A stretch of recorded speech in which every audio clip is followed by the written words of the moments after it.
नमस्कार दोस्तों, आप सभी का स्वागत है हमारे YouTube चैनल शिक्षा सबको में। जैसा कि आपको पता है कि आप माध्यमिक कक्षा अर्थात हाई स्कूल का विज्ञान विषय पढ़ रहे हैं। तो पिछले चैप्टर में मेरी जो पिछली वीडियो थी उसमें मैंने जो आपको जिन टॉपिक्स पर आपके साथ चर्चा की थी, पहले एक बार मैं उसका रिकॉल करा दूँ आप लोगों को। तो मैंने आपको बताया था कि अम्ल क्या है, क्षार क्या है, अम्ल के कितने प्रकार हैं, क्षार के कितने प्रकार हैं, संकेतक किसे कहते हैं और अम्लों के कुछ विशेषताएं बताई थी। तो आज की वीडियो में मैं आपको अम्लों के रासायनिक गुण बताऊंगी। तो सबसे पहले मैं आपको बताना चाहूँगी अम्लों की धातुओं के साथ क्या क्रिया होती है। ठीक है, तो अम्ल धातुओं के साथ क्या रिएक्शन करते हैं। तो अम्ल धातु के साथ क्रिया करके लवण अर्थात सॉल्ट एवं हाइड्रोजन गैस बनाते हैं। यहाँ पे मैंने इसको अभिक्रिया को लिख के दिखा रहा कि अम्ल प्लस धातु इजिकल टू लवण प्लस हाइड्रोजन गैस। तो ये ध्यान रखिए, जब अम्ल की धातुओं से क्रिया होती है तो लवण बनता है और साथ में हाइड्रोजन गैस की उत्पत्ति होती है, हाइड्रोजन गैस निकलती है जो पॉप साउंड के साथ, पॉप ध्वनि के साथ दिखाई देती है वो गैस। जब अम्ल एवं धातु की क्रिया होती है तो धातु क्या करती है, अम्ल में से हाइड्रोजन को विस्थापित कर देती है और इस वजह से विस्थापित करने की वजह से हाइड्रोजन गैस का निर्माण होता है तथा धातु और इसके बाद जो धातु जो है वो अगले शेष भाग से क्रिया करके एक यौगिक जिसे लवण कहते हैं बनाती है। यहाँ पे मैंने आपको उदाहरण दिखा रखा है, जिंक प्लस H2SO4। जिंक एक धातु है और उसकी क्रिया जब हम तनु सल्फ्यूरिक एसिड से करते हैं तो जिंक सल्फेट बनता है और H2 यानी हाइड्रोजन गैस यहाँ पे जिंक ने विस्थापित करी है और जिसके वजह से हाइड्रोजन गैस का निर्माण होता है। तो यहाँ पे आपको पता चल गया होगा कि अम्ल की धातु के साथ क्रिया करने पर क्या उत्पाद प्राप्त होते हैं। अब देखिए, यहाँ पर धातु के साथ अम्ल की अभिक्रिया के अध्ययन के लिए एक प्रयोग किया गया है जिसको मैंने दिखा रखा है। इस प्रयोग में क्या कर रखा है, एक टेस्ट ट्यूब ले रखी है। अब हम इस टेस्ट ट्यूब में क्या करते हैं, जिंक के दाने डालते हैं पहले और उस पर फिर तनु सल्फ्यूरिक अम्ल ऊपर से डाला जाता है। तो हमें हाइड्रोजन गैस प्राप्त होती है बुलबुले के रूप में, विलयन में ऊपर को उठ रही है, बुलबुलों के रूप में ये हाइड्रोजन गैस है जो ऊपर इकट्ठी होने लगती है।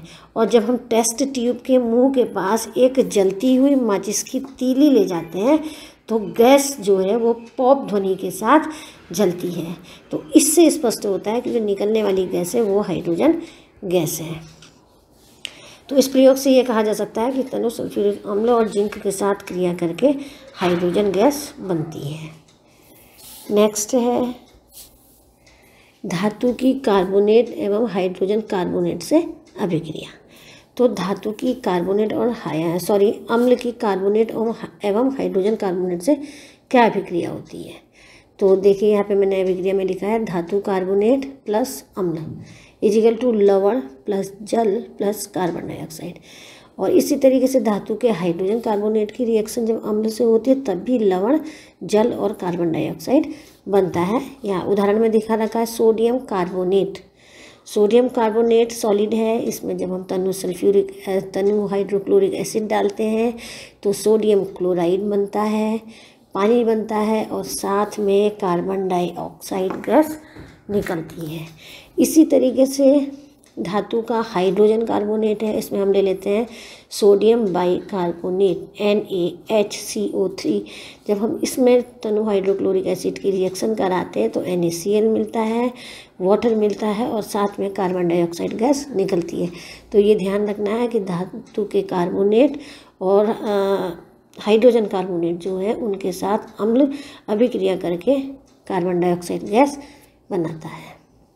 अब यहाँ पे धातु कार्बोनेट और हाइड्रोजन कार्बोनेट के साथ अम्ल की अभिक्रिया को दर्शाने के लिए एक प्रयोग किया गया है जिसका हमने डायग्राम आपको दे रखा है। देखिए इसमें क्या किया गया है, एक परख नली है, उसमें सोडियम कार्बोनेट डालते हैं पहले, सोडियम कार्बोनेट डालते हैं और उसके बाद देखिए परख नली यहाँ पे दिख रही है, इसमें हमने सोडियम कार्बोनेट डाल रखा है। और जब सोडियम कार्बोनेट में हम तनु हाइड्रोक्लोरिक एसिड डालते हैं तो कार्बन डाइऑक्साइड गैस निकलती है। अब आप कहेंगे कार्बन डाइऑक्साइड गैस निकलती है, ये कैसे पता चलेगा? तो अब ये जो गैस उत्पन्न हुई, इस गैस को हम एक निकास नली के द्वारा चूने के पानी में प्रवाहित करते हैं, तो चूने का पानी दूधिया हो जाता है। इससे पता चलता है कि जो निकलने वाली गैस है वो कार्बन डाइऑक्साइड है। और जब अधिक मात्रा में कार्बन डाइऑक्साइड प्रवाहित करते रहते हैं तो चूने का पानी फिर से पारदर्शी हो जाता है। तो यहाँ पर ये प्रयोग करके आपको दिखाया गया है। तीसरा है धातु ऑक्साइड के साथ अम्ल की क्रिया, यानी धातु के ऑक्साइड के साथ अम्ल की क्रिया के फलस्वरूप क्या प्रोडक्ट बनते हैं। तो धातु के ऑक्साइड के साथ अम्ल क्रिया करके लवण एवं जल बनाते हैं। यहाँ पे रिएक्शन लिख रखिए, धातु के ऑक्साइड प्लस अम्ल इजिकल टू लवण प्लस जल।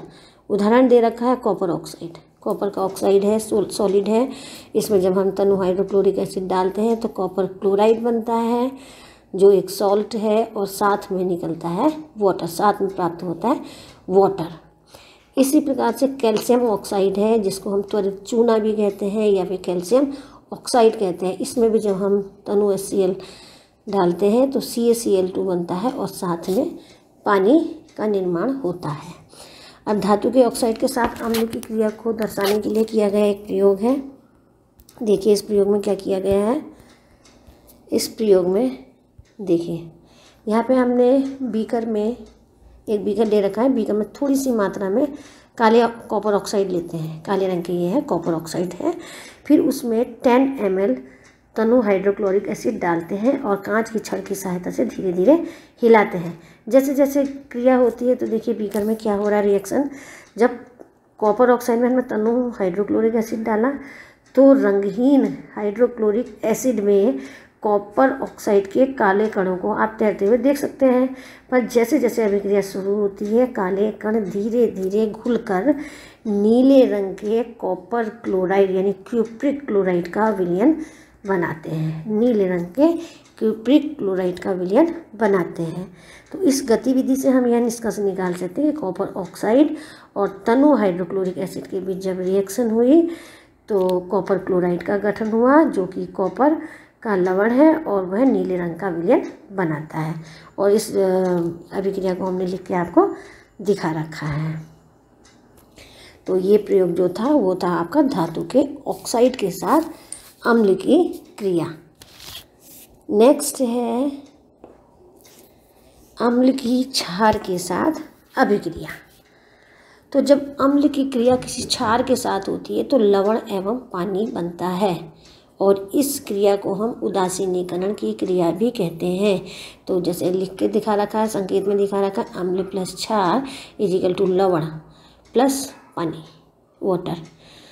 एग्जाम्पल के तौर पे हमने दिखा रखा है HCl जो एक अम्ल है, NaOH जो एक क्षार है। तो यहाँ पे HCl और NaOH की जब रिएक्शन हुई तो NaCl बना और प्लस वाटर का गठन हुआ। इसी तरीके से H2SO4 और KOH की जब रिएक्शन हुई तो K2SO4 बना और H2O बना, पोटेशियम सल्फेट और H2O। जब हम सोडियम हाइड्रोक्साइड के विलयन में तनु हाइड्रोक्लोरिक एसिड डालते हैं तो दोनों के बीच में क्रिया होती है और जब हाइड्रोक्लोरिक एसिड की काफ़ी मात्रा डाली जाती है तो सोडियम हाइड्रोक्साइड का क्षारीय गुण तथा हाइड्रोक्लोरिक एसिड का अम्लीय गुण गायब हो जाता है। इस क्रिया को ही उदासीनीकरण की क्रिया कहते हैं और इसके परिणाम स्वरूप ही लवण एवं पानी का गठन होता है। तो यहाँ पर मैंने आपको धातुओं के कुछ विशेष रासायनिक गुण बता दिए हैं और आज की वीडियो में इतना ही। इसके आगे के टॉपिक्स को क्लियर करने के लिए मेरी अगली वीडियो का इंतज़ार कीजिए। तब तक के लिए धन्यवाद।